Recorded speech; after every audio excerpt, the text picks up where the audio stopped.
Today we have the 2022 Ford Tourneo Custom. This vehicle is done just over 24,000 miles.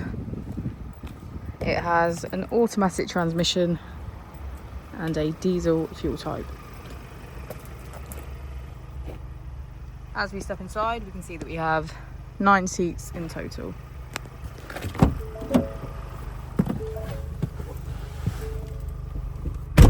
To the left of our steering wheel, we have cruise control as a feature, and on the right we have voice control.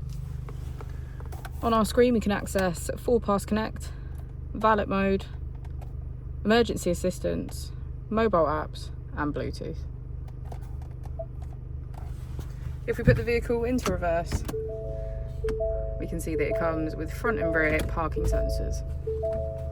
Just below our screen we have our AC with heated seats on either side.